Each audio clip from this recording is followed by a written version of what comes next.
Hello hi welcome नमस्ते, मेरा नाम ऋतिक और आज हम फिर से बात करने वाले हैं एक और इंटरेस्टिंग कंसेप्ट के ऊपर। तो ये वीडियो सेमेस्टर 6 के उन बच्चों के लिए मोस्ट इंपोर्टेंट होने वाली है जिनके पास सब्जेक्ट है इंडियन ग्रोथ एंड डेवलपमेंट। और आज के वीडियो में हम बात करने वाले हैं फिर से सर्विस सेक्टर के ऊपर, यानी कि सर्विस सेक्टर का एक और इंपॉर्टेंट कंसेप्ट। और इस कंप्लीट सीरीज के नोट्स भी ऑलरेडी प्रिपेयर हो चुके हैं with important question answer PDF. जिन बच्चों को नोट्स परचेज करने हैं वो इस नंबर पे जाए 9667836336 पे व्हाट्सएप करके नोट्स भी ले सकते हैं। और चालू करते हैं आजा कंसेप्ट। जो हमारा आजा कंसेप्ट है लेसन नंबर 5 का, वो क्या है? Issues in service sector. यानी कि हम इस चैप्टर की बात तो कही चुके थे, ये हमने 2 वीडियो ऑलरेडी बना दी हैं जब हमने ये समझा कि सर्विस सेक्टर में होता क्या है, यानी कि उसका इंट्रोडक्शनल वीडियो। दूसरा हमने समझा कि भाई सर्विस सेक्टर इंडिया में इतना इमर्ज क्यों कर रहा है, क्या है सर्विस सेक्टर में ऐसा कि लोग जो इतना पीछे इसके भाग रहे हैं और इतना ज्यादा वो क्या कर चुका है, डेवलप कर चुका है इंडिपेंडेंस से लेके अब तक। इसे हम डिस्कस कर चुके हैं। आज की वीडियो में कुछ इंपॉर्टेंट टॉपिक्स को कौन से हैं। एक तो पहला आउटसोर्सिंग सक्सेस स्टोरी, कि सर्विस सेक्टर इतना जो है वो ग्रो क्यों हुआ वो समझेंगे। दूसरा reasons for growth in service sector, ये भी हमारा एक इंपॉर्टेंट टॉपिक बन गया। ठीक है, तो सक्सेस स्टोरी क्या रही सर्विस सेक्टर की वो डिस्कस करेंगे और कौन कौन सी ऐसी कंपनीज थी जो तब से लेके आज तक एक अच्छा खासा परफॉर्मेंस दे चुकी है सर्विस सेक्टर के अंदर। दूसरा reasons for growth in the service sector, कौन कौन से रीजंस रहे हैं सर्विस सेक्टर में ग्रोथ की। तीसरा की highlights of India's flash composite PMI, ये सब डिस्कस करते हैं। पहले समझते हैं आउटसोर्सिंग सक्सेस स्टोरीज को। तो पहले क्या है हमारे पास पॉइंट पे, how India became the global hub for business transformation. तो आप लोगों को मैंने पिछली वीडियो में एक बात समझाई थी कि इंडिया में सर्विस सेक्टर जो है वो सबसे ज्यादा जो है वो ग्रो हुआ है इंडिपेंडेंस से लेके अब तक, और सबसे ज्यादा लोगों को जॉब भी प्रोवाइड करी है इसने। पर ऐसा हुआ क्यों जो इंडिया सर्विस सेक्टर है जो इतना जो है वो ग्रो कर पा रहा है, यानी कि हम जो है वो एक तरह से ग्लोबल हब कैसे बन गए सर्विसेज को लेके। ठीक है, अब एक बात समझो, इंडिया की पॉपुलेशन बहुत ज्यादा है। अब ज्यादातर लोग जो है वो आजादी से पहले कहां पे इन्वॉल्व थे, इंडिपेंडेंस में, सॉरी इंडिपेंडेंस बोल रहा हूं, आजादी से पहले कहां पे इन्वॉल्व थे, एग्रीकल्चरल सेक्टर में, यानी कि हमारा प्राइमरी सेक्टर जो था। फिर जब हमारा देश आजाद हो गया तब भी वहीं रहे। ठीक है, लेकिन दिक्कत क्या है भाई, पॉपुलेशन तो लगातार बढ़ रही थी ना। हम पहले 30 करोड़ लोग थे, अब 140 करोड़ लोग हो गए। अब इतने लोग जब आ रहे हैं तो लोगों को जॉब भी चाहिए, पैसा भी चाहिए, लिविंग स्टैंडर्ड भी चाहिए। ये सब चीजें कहां से अचीव होंगी? तो यानी कि कोई ना कोई और सेक्टर जो हो जहां पे लोग जाके जॉब करें। अब इंडस्ट्रीज तो वहां डेवलप होने की, तो लोगों ने सोचा क्यों ना हम सर्विसेज प्रोवाइड करें डोमेस्टिक पीपल्स को भी और कहीं ना कहीं इंटरनेशनली भी, है ना, ताकि वहां से ही पैसा जनरेट किया जा सके। तो वही चीज यहाँ पे हुई। ठीक है, कि हमने यहाँ पे क्या कर दिया, अपने बिजनेस को ट्रांसफॉर्म कर लिया और अपने आप को क्या बनाया, ग्लोबल हब बनाया। किस चीज को लेके? सर्विस सेक्टर की ग्रोथ को लेके, कि हम जो है वो सर्विस सेक्टर को बहुत बड़े लेवल तक ग्रो करवाएंगे। ठीक है, तो लोगों ने अपनी सर्विस देनी शुरू कर दी डोमेस्टिक लेवल पे भी, और कहीं ना कहीं हमारी जो कंपनीज है वो फॉरेन कंपनीज को भी सर्विस दे रही थी, यानी सर्विस की जो है वो एक्सपोर्ट भी कर रहे थे हम सर्विसेज को। वो हम डिस्कस की भी थी मैंने पिछली वीडियो में ये बात, है ना। तो वो चीज, इस तरीके से मैंने अपना बिजनेस सेक्टर जो है ट्रांसफॉर्म किया। दूसरा यहाँ पे कुछ कंपनीज के नाम है, यहाँ पे देखो TCS, Tata consultancy services and Nelson. अब नेल्सन एक और कंपनी थी जिसको टाटा ने जो है, टाटा कंसल्टेंसी सर्विस ने ओवरटेक कर लिया। ठीक है, तो टाटा कंसल्टेंसी सर्विस हम सब जानते हैं कि भाई टाटा की one of the emerging companies में से एक है, यानी कि one of the best companies, जिसका काम ही क्या है, ठीक है, टेक्नोलॉजी को डेवलप करना। क्योंकि है कि सेक्टर कंपनी है, आईटी सेक्टर की कंपनी है ना, इसका काम क्या है, कंसल्टेंसी प्रोवाइड करना हर एक चीज को लेके। तो ये काफी डेवलप हुई सर्विस सेक्टर के अंदर ये चीज। इसके बाद तीसरा पॉइंट क्या आता है, विप्रो एंड सिटी बैंक।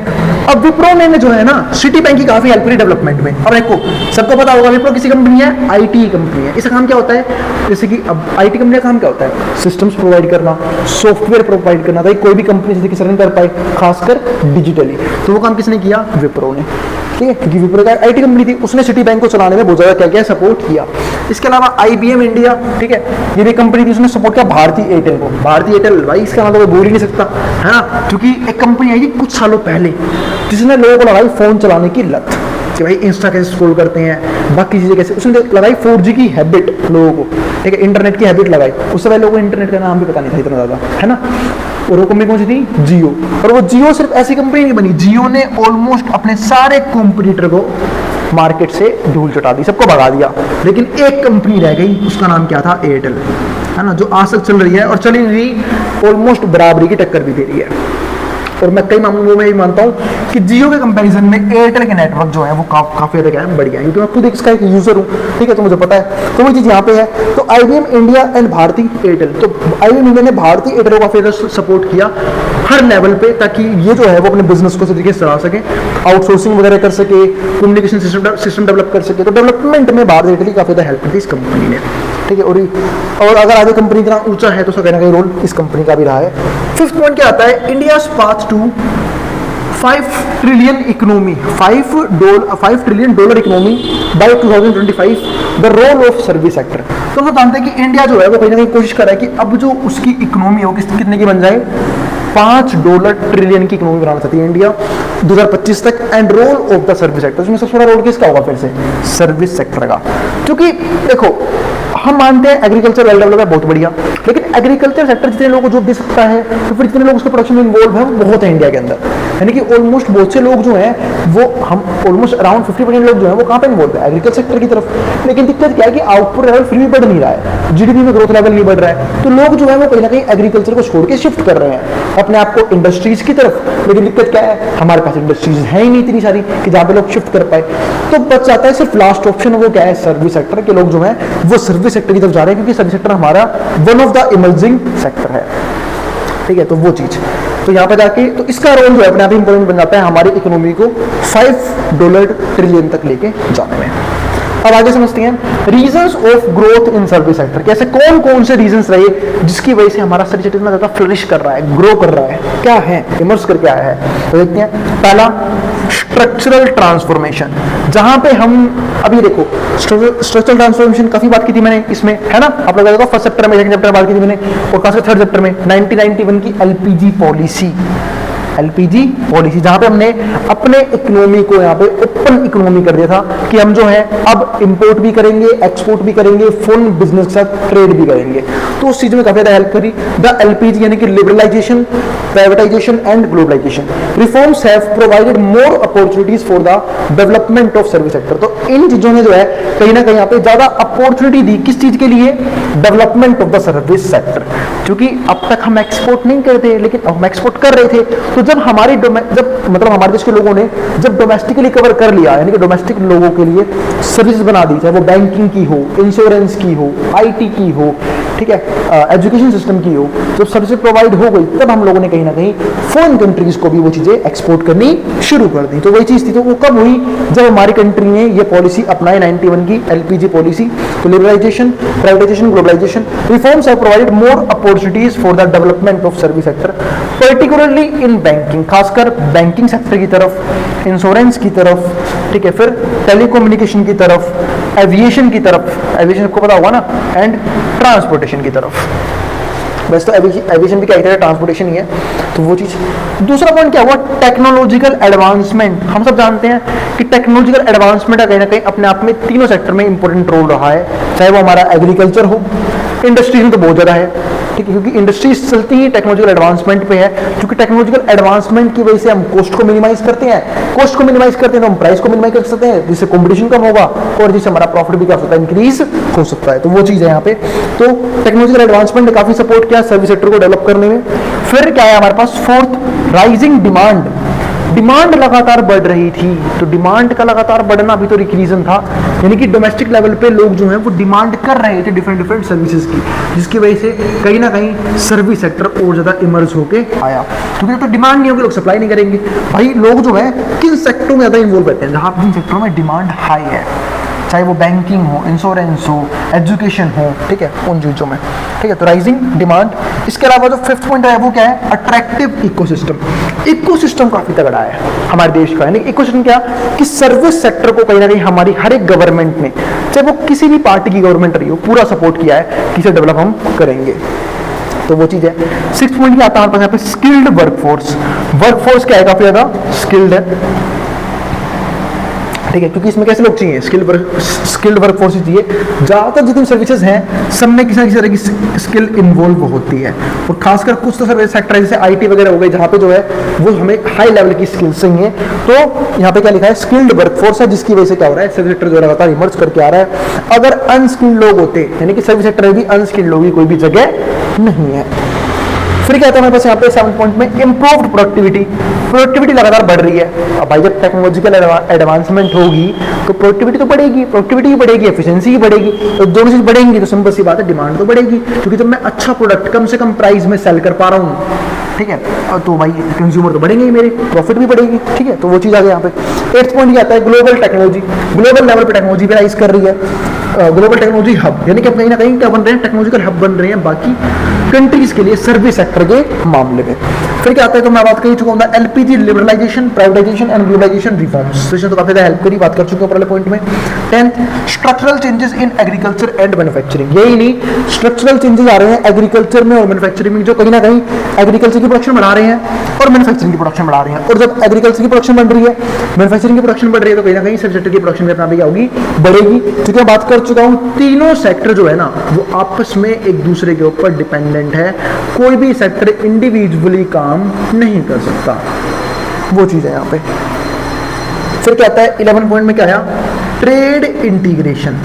अब ट्रेड इंटीग्रेशन क्या है, हम लोगों ने कहीं ट्रेड को इंटीग्रेट कर दिया है। जब हमने पॉलिसी बनाई 1991 की एलपीजी पॉलिसी, उस हमने क्या किया, ट्रेड को इंटीग्रेट ही तो किया कि भाई अब जो पूरी इकोनॉमी है वो क्या होगी, बाउंडेशन में नहीं रहेगी, हम यहाँ पे बिजनेस को ओपन कर देते हैं, हम इंपोर्ट भी करेंगे फॉरेन कंट्री के प्रोडक्ट्स को, ठीक है, एक्सपोर्ट भी करेंगे अपने गुड्स को, अपनी सर्विसेज को फॉरेन कंट्रीज के अंदर, ताकि हमारे डोमेस्टिक प्रोडक्ट की भी डिमांड यहाँ पे पता लग सके कि कितने लोग यूज कर रहे हैं हमारे प्रोडक्ट को। यही नहीं, कंपटीशन का पता लगे हमारे देश के लोगों को या फिर हमारे देश के बिजनेस को कि हम कंपटीशन में कहाँ खड़े होते हैं, फेस भी कर पा रहे नहीं कर पा रहे, तो वो चीज़ है, ठीक है। क्योंकि भाई अगर एक बात कही जाती है कि अगर कोई पर्सन अकेला रेस में दौड़ता है तो वो कभी भी किसी हालत में जीत सकता है, लेकिन जब भीड़ में दौड़ रहा होता है तब पता लगता है कि आप कहाँ स्टैंड करते हो, वही चीज़ है यहाँ पे। तो 12 पॉइंट में क्या आता है, द लिबरलाइजेशन ऑफ एफडीआई, ठीक है, ठीक है, तो ये हमारा क्या है, फॉरेन डायरेक्ट इंडेक्स होगा ये, FDI norms, rising income levels, यानी कि जो इस पॉइंट में समझा देता हूँ मैं कि भाई जो डिफरेंट हमारा फॉरेन इंडेक्स था या फिर फॉरेन जो सपोर्ट था, लिबरलाइजेशन के हमें थ्रू हमें वो चीज़ मिल रही थी, यानी कहीं ना कहीं मैं कहता हूँ कि जो फॉरेन के इंस्टीट्यूशंस है वो भी हमारे सेक्टर को सपोर्ट कर रहे थे ताकि हमारे बिजनेस जो है वो यहाँ पे क्या कर सकें, इमर्ज होके आ सकें। फिर अगर अपन हमारे पास यहाँ पे क्या आता है 14 point, proactive government initiative, government ने बहुत सारे इनिशिएटिव प्रोग्राम्स भी चलाए। कौन कौन से प्रोग्राम थे वो देखते हैं। Service export from India scheme, इसका मतलब क्या है कि हम जो है वो अपनी डिफरेंट सर्विसेज को एक्सपोर्ट करेंगे, फॉरेन कंट्रीज को सेल करेंगे ताकि वो डिफरेंट सर्विस को हमारे यूज कर पाए, तो ये बेनिफिट मिला। Digital India programme, digital India programme भी चलाया। PMJDY, ठीक है, तो डिजिटल इंडिया प्रोग्राम। इसके बाद आयुष्मान भारत ये प्रोग्राम चलाया। PM कौशल विकास योजना था कि लोग थोड़े से कुशल बन सके, स्किल आए लोगों के अंदर, जब स्किल आएगी तभी तो भाई सपोर्ट कर पाएंगे सर्विस सेक्टर के अंदर। ऊपर ही बात करी ना, अगर स्किल्ड वर्कफोर्स नहीं है तो सर्विस में कोई भी जगह नहीं है, सर्विस लोग उसी के रहते हैं जो हाईली स्किल्ड पर्सन है, ठीक है, वो चीज। UPI, अरे इसको कैसे बोल सकते हैं भाई, यूपीआई पेमेंट मेथड हमारा digitally one of the best, यानी कि अगर हम पूरे वर्ल्ड लेवल बात करें, ग्लोबल लेवल पे अगर सबसे अच्छा सबसे इफेक्टिव किसी का पेमेंट मेथड है तो हमारा है यूपीआई, जो हमने दिया है, इंडिया वालों ने दिया है ना। Open network for digital commerce, तो ओपन नेटवर्क कर दिया हमने एक तरह से डिजिटल कॉमर्स के लिए, यानी कि डिजिटली जो हम काफी तेजी से ग्रो कर रहे थे। 15 पॉइंट क्या आया, अट्रैक्टिव इकोसिस्टम। अट्रैक्टिव इकोसिस्टम पहले बात कर चुका हूं, इसका मतलब ये है कि कहीं ना कहीं जो हमारी गवर्नमेंट है वो सपोर्ट कर रही थी हमारे बिजनेसेस को, ठीक है, यानी कि उसने अलग तरह की पॉलिसीज बनाई, ठीक है, कुछ यहाँ पे हम लोगों ने प्रोग्राम्स भी चलाए जिसके जरिए हम जो है यहाँ पे कहीं ना कहीं हम सर्विस सेक्टर को सपोर्ट कर पाए। यानी कि गवर्नमेंट को दिख रहा था कि भाई जो वो है वो कहीं ना कहीं इंडस्ट्री डेवलप तो कर नहीं पा रहे, जब इंडस्ट्री डेवलप नहीं हो रही तो कहीं ना कहीं कुछ और सेक्टर डेवलप करना पड़ेगा ना, तो सर्विस सेक्टर उसकी जगह ले रहा था। फिर क्या आता है, स्किल्ड वर्कफोर्स बात कर चुका हूँ, इंप्रूव प्रोडक्टिविटी बात कर चुका हूँ। की highlights of India's flash composite PMI। अभी की हाइलाइट्स क्या है, तो पहले समझते हैं PMI का मतलब क्या होता है। इसका मतलब होता है परचेजिंग मैनेजर्स इंडेक्स, ठीक है, तो की highlights of the India's flash composite PMI। तो India's flash composite purchasing managers index PMI rose 61.7 in May 2024 to 61.5 से, तो ये हमारा इंडेक्स 61.5 से कितना हो गया, 61.7 हो गया था अप्रैल 2024 तक, इंडिकेटिंग स्ट्रॉन्ग इकोनॉमिक एक्टिविटी। जो क्या दिखा रहा था कि कहीं ना कहीं हम सर्विस सेक्टर के लेवल पे एक अच्छी इकोनॉमी के लिए अच्छा उभर के आए हैं, इकोनॉमिक एक्टिविटी इस तरीके से परफॉर्म कर पा रहे हैं। दूसरा, steep job expansion. Steep job expansion आपने सुना होगा ना, दो तरह का होता है इकोनॉमिक्स के अंदर। एक फ्लैटर कैसा होता है, ये ना सिंपल सा यूं जो बड़े, एक होता है स्टीप, मतलब बिल्कुल शार्प ग्रोथ, बिल्कुल मस्त, है ना। इसको हम क्या बोलते हैं यहाँ पे, स्टीप जॉब एक्सपेंशन, यानी कि एक लार्ज लेवल की जॉब प्रोडक्शन हुई जब सर्विस सेक्टर ज़्यादा इतना ज़्यादा इमर्ज हुआ। यानी कि हमारे देश में अगर आज भी सबसे ज़्यादा लोग किसी सेक्टर में इन्वॉल्व हैं काम को लेके, तो हमारा क्या है वो सर्विस सेक्टर। ना तो एग्रीकल्चर में इन्वॉल्व है, ना इंडस्ट्रीज में इन्वॉल्व है। एग्रीकल्चर में इन्वॉल्व इसलिए नहीं है क्योंकि अब इतना पैसा, इतने लोग हैं, इंडस्ट्रीज है ही नहीं, तो लोग कहाँ से इन्वॉल्व होंगे, बचा क्या सर्विस सेक्टर, सबसे फालतू लोग इन्वॉल्व हैं। फिर क्या आता है एक्सपोर्ट ऑर्डर्स, क्यों, क्योंकि एक्सपोर्ट ऑर्डर्स भी लगातार क्या हो रहा है, इंक्रीज कर रहे हैं, हम जो चीज़ों को एक्सपोर्ट कर पा रहे हैं, डिफरेंट कंट्रीज में डिमांड हो रही है हमारे सर्विसेज की, तो एक्सपोर्ट ऑर्डर भी अच्छे खासे हैं। Fourth, input cost and prices, ये थोड़ा सा दिक्कत है, अगर इनपुट कॉस्ट प्राइस राइज करता है तो देखो इनपुट कॉस्ट में दो तरह की चीजें आती हैं। अगर इनपुट कॉस्ट यानी कि इनपुट मतलब जो भी चीजें हम रॉ मटेरियल वगैरह यूज कर रहे हैं सर्विस प्रोवाइड करने के लिए, अगर उसकी कॉस्ट कम से कम आती है तो जो है हम कहीं ना कहीं अपने प्रॉफिट को मैक्सिमम कर सकते हैं। लेकिन उसकी कॉस्ट बढ़ती है तो हमें कहीं ना कहीं अपने मार्जिन को सेक्रीफाइस करना पड़ता है प्रॉफिट जनरेट करने के लिए। तो ये था हमारा आज का टॉपिक। अब मिलेंगे अगली वीडियो में, और अगर वीडियो पसंद आई हो तो वीडियो को लाइक करना मत जाना, और चैनल को सब्सक्राइब भी कर देना ऐसी वीडियोस के लिए। फिर भी कोई भी डाउट, कोई भी क्वेरी हो, आप कमेंट बॉक्स में कमेंट करना बिल्कुल मत भूलना, मैं उस क्वेरी को सोल्व करने की जल्द से जल्द पूरी कोशिश करूंगा। अब इसको जो उतारना उतार सकते हैं, मैं बोर्ड के सामने से, और नोट्स के लिए आप इस नंबर व्हाट्सएप के नोट्स भी दे सकते हैं। अब इसको जो उतारना उतार लें।